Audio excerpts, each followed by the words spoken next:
Bonjour et bienvenue dans Respire, Ressort, Transforme. Je suis Nadine et je vous accompagne pour prévenir la maladie, optimiser votre santé et retrouver vitalité et équilibre. Chaque épisode vous offre des outils concrets et pratiques basés sur les 5 piliers de la méthode RRT. Respiration transformatrice, mouvement libérateur, connaissance et estime de soi, harmonie de votre lieu de vie et alimentation adaptée pauvre en glucides. Abonnez-vous et commencez dès aujourd'hui à respirer, ressentir et transformer votre vie. Belle écoute! Dans cet épisode, nous allons réfléchir ensemble sur le bonheur et la satisfaction personnelle. Nous allons nous interroger sur ce qui constitue véritablement notre bien-être et ce que signifie être heureuse. Est-ce que votre vie vous plaît? Êtes-vous vraiment heureuse? Y a-t-il des aspects de votre vie que vous aimeriez changer? Nous aborderons des outils et des perspectives pour évaluer votre état émotionnel et mental. Nous discuterons de l'importance de l'introspection et de la prise de conscience de nos sentiments réels.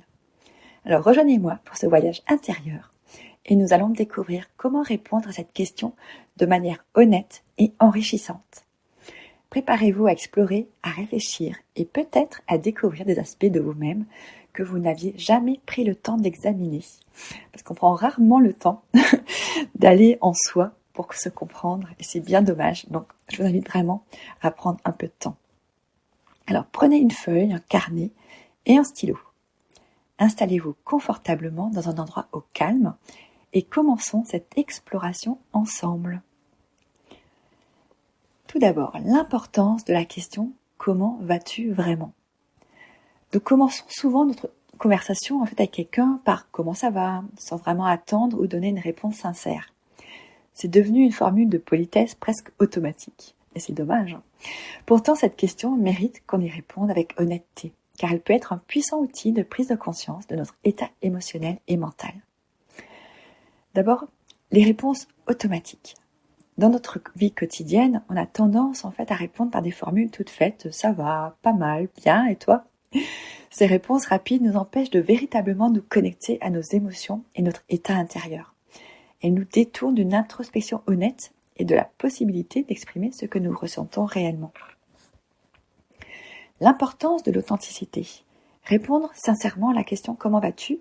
nécessite de prendre un moment pour s'arrêter et de se connecter à ses sentiments.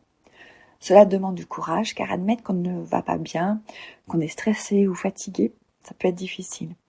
Pourtant, cette authenticité est essentielle pour notre bien-être, pour nous, mais c'est également intéressant de le partager. Et elle nous permet de reconnaître nos besoins et de chercher des solutions pour y répondre.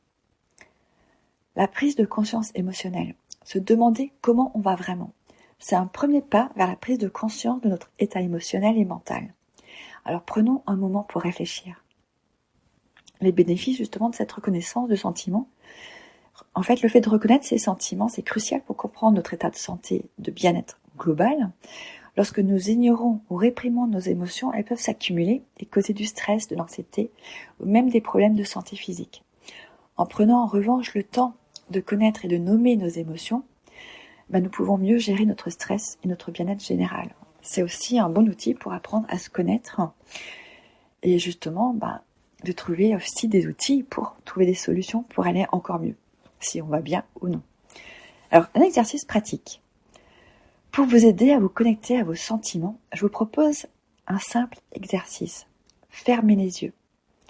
Prenez quelques respirations profondes, simplement, naturellement, mais juste ressentir comment on respire et ce qui se passe en nous. Et posez-vous cette question. Comment je me sens en ce moment? Essayez de mettre des mots sur vos émotions. Est-ce que vous vous sentez stressé, fatigué, heureuse, enthousiaste, anxieuse? Ne cherchez surtout pas à juger vos émotions. Acceptez-les simplement telles qu'elles sont. Parce que la pire des choses, c'est de vouloir les juger, de vouloir se juger.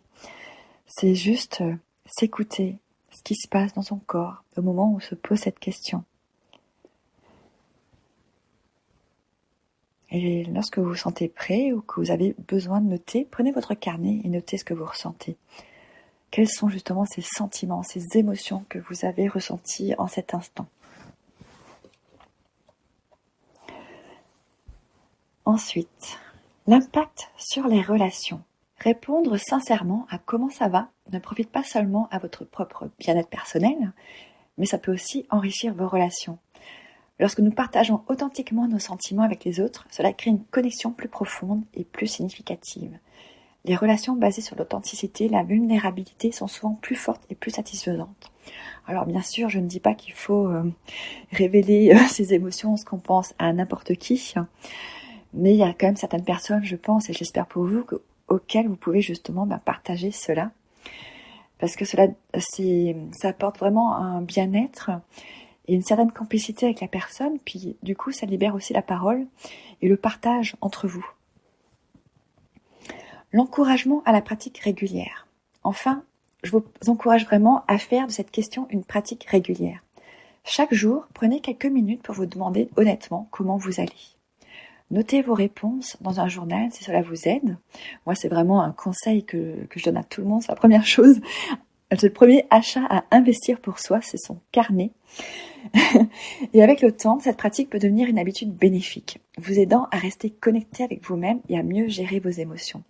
Parce que le fait justement de noter chaque jour ce que vous ressentez, ça va vous permettre de prendre conscience de comment vous vous sentez et aussi de mieux vous connaître et de savoir aussi peut-être commencer à faire un travail d'introspection pour trouver les solutions pour aller de mieux en mieux chaque jour. Alors le concept de bonheur et de satisfaction personnelle. Le bonheur, qu'est-ce que c'est exactement ? Cette question, aussi ancienne que l'humanité, certainement, a des réponses variées et subjectives pour chacun. Pour certains, le bonheur est un état de joie constante, une sorte d'euphorie durable. Pour d'autres, c'est une sensation de paix intérieure, un calme profond et satisfaisant. Ces différentes visions du bonheur montrent à quel point il peut être complexe et multifacette. Parce que le bonheur, en fait, va vraiment dépendre de chaque personne. On a vraiment des visions complètement différentes de chaque situation. Alors, on va d'abord définir le bonheur. Le bonheur peut être perçu de plusieurs façons. Donc, l'état émotionnel, certaines considèrent le bonheur comme un état émotionnel temporaire de joie intense, souvent déclenché par des événements positifs. Il y a le bien-être global, donc d'autres vont le voir comme un état de bien-être général et durable, une satisfaction de la vie dans son ensemble. Et la paix intérieure, pour beaucoup, le bonheur est synonyme de tranquillité et de paix intérieure, une absence de conflit et de stress. Donc, voilà, ça dépend vraiment de beaucoup de personnes, de chaque personne. 2. La satisfaction personnelle. La satisfaction personnelle est étroitement liée au bonheur, mais elle est souvent plus spécifique. Elle se réfère à notre sentiment d'accomplissement et de réalisation personnelle. Alors voici quelques aspects de la satisfaction personnelle. L'accomplissement. Elle est souvent liée à nos succès et à nos réalisations, que ce soit dans notre carrière, nos relations ou nos hobbies. L'objectif atteint, c'est-à-dire le fait de fixer et d'atteindre des objectifs personnels peut renforcer notre satisfaction personnelle. Il y a également la valeur et la signification. Se sentir aligné avec nos valeurs et trouver du sens dans nos relations contribue grandement à notre satisfaction. En toi, il y a également la fluctuation du bonheur et de la satisfaction. Il est important de comprendre que le bonheur et la satisfaction personnelle ne sont pas des états permanents. Tout est impermanent dans la vie. C'est-à-dire que ça fluctue en fonction de nos expériences de vie et de nos perceptions, puisqu'on ne perçoit pas chaque événement de la même manière qu'une autre personne. Donc, plusieurs facteurs peuvent influencer ces fluctuations, comme par exemple l'expérience positive et négative, c'est-à-dire les événements de la vie, qu'ils soient joyeux ou difficiles, affectent notre état de bonheur. Ensuite, il y a les perceptions et attentes, c'est-à-dire la façon dont nous percevons nos expériences et nos attentes vis-à-vis de la vie joue un rôle crucial. Il y a des attentes, des fois très souvent, qui sont trop élevées, qui peuvent mener donc à la déception, tandis qu'apprécier les petites choses de la vie peut augmenter notre satisfaction. Donc c'est vraiment la manière dont on va voir la vie et chaque événement et tout ce qu'on a autour de nous qui va faire modifier en fait notre satisfaction ou notre état de bonheur. Il y a également les cycles de la vie. La vie est faite donc de hauts et de bas naturels. Sans haut et sans bas, ce serait pas marrant forcément. Bien qu'on préférait être toujours dans les hauts, mais si on était tout le temps dans les hauts, on n'en profiterait plus, on ne saurait plus que ce sont des beaux moments. Donc il faut accepter justement ces fluctuations comme partie intégrante de notre existence. Et ça peut donc nous aider à maintenir un équilibre émotionnel. En 4, il y a également le fait de prendre le temps d'évaluer tout ça. Parfois, il est nécessaire de faire une pause et d'évaluer ce qui, dans notre vie, nous apporte réellement de la joie et de la satisfaction. Il faut savoir que forcément, au cours de la vie, tout cela change également parce que nos envies, nos besoins ne sont pas les mêmes tout au long de notre vie. Donc voici quelques questions qu'on peut se poser pour cette introspection. Quelles sont les activités ou les moments qui me rendent vraiment heureuse ? Quels aspects de ma vie me procurent un sentiment de réalisation et de fierté ? Y a-t-il des éléments dans ma vie qui drainent mon énergie ou causent du stress inutile ? Comment puis-je augmenter les moments de bonheur et de satisfaction dans ma vie quotidienne ? Donc prenez un peu de temps pour vous poser ces questions.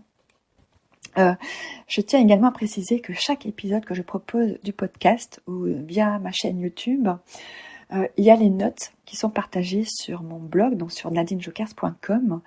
Et il y a également très souvent des fichiers que vous pouvez télécharger gratuitement qui reprennent justement ces questions pour éviter d'avoir à vous embêter à les écrire.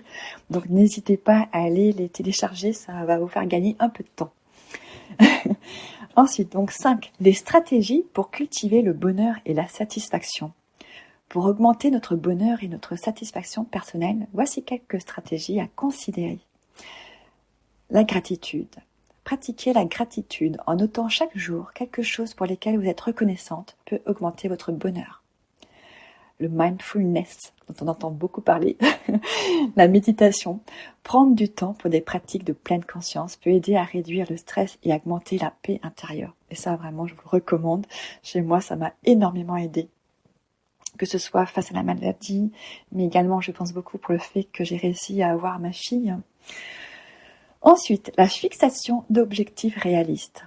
Se fixer des objectifs réalisables et les atteindre peut renforcer le sentiment de satisfaction personnelle. Investir dans les relations. Les relations positives et significatives peuvent grandement contribuer à notre bonheur et notre satisfaction. Ça, c'est vraiment aussi un point crucial. Entourez vous de personnes qui vous tirent vers le haut, de personnes positives.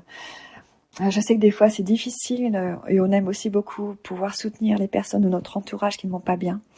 Mais le problème, c'est qu'elles nous tirent vers le bas, elles nous font nous tracasser au cours de la journée, de nos discussions que l'on peut échanger avec elles. Elles pompent notre propre énergie. Donc des fois, je sais que c'est difficile, mais des fois, c'est mieux de passer moins de temps avec ces personnes-là et plutôt de bien s'entourer. Prenez du temps pour vous, prenez soin de vous, c'est tellement important. Ça, je vous en reparlerai également par la suite. Et je sais qu'on a toujours du mal à vouloir prendre du temps pour soi, mais c'est tellement fondamental parce que si on n'est pas bien soi-même, comment on veut pouvoir aider les autres ? Donc, s'assurer que nous prenons soin de notre santé physique, mentale et émotionnelle est essentiel pour maintenir un haut niveau de bien-être. Alors maintenant, nous allons passer à davantage encore de pratiques et aux exercices d'introspection. D'ailleurs, je pense que le prochain épisode, je vais parler d'introspection parce que ça me rappelle une discussion que j'ai eue il n'y a pas longtemps avec certaines personnes qui ne veulent pas faire ce chemin d'introspection, mais c'est pour moi vraiment la clé de son bien-être et de l'évolution sur son chemin personnel. Alors, prenez votre carnet ou imprimez les feuilles que je vous propose gratuitement sur mon blog.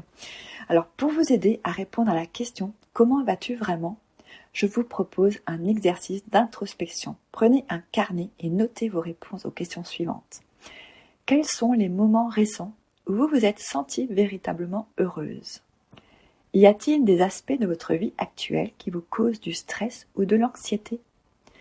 Quels sont vos principaux objectifs et aspirations en ce moment ? Quelles petites choses dans votre quotidien vous apportent de la joie ? Y a-t-il des aspects de votre vie que vous aimeriez changer ou améliorer ? Ces questions peuvent vous aider à clarifier vos pensées et à identifier les domaines de votre vie qui nécessitent de l'attention. Et franchement, prenez un peu de temps pour vous. C'est tellement important. N'attendez pas de passer par des moments difficiles, par la maladie pour vous prendre enfin le temps de mieux vous connaître et de voir les signes peut-être avant-coureurs de quelque chose ou simplement pour revoir votre vie parce que peut-être que votre vie est géniale mais peut-être qu'elle ne l'est pas. Donc c'est intéressant de travailler là-dessus. Alors pour conclure cet épisode, je vous encourage à prendre un moment chaque jour pour vous demander honnêtement comment vous allez. Cette simple question peut être le début d'un voyage vers le meilleur bien-être, une vie plus épanouie. N'oubliez pas que le bonheur et la satisfaction personnelle sont des processus continus. Soyez patiente avec vous-même et faites des petits pas chaque jour vers une vie qui vous ressemble davantage. Donc testez, expérimentez et partagez cela avec moi. Je suis vraiment trop impatiente de vous lire. Voilà, prenez soin de vous. À bientôt pour un prochain épisode.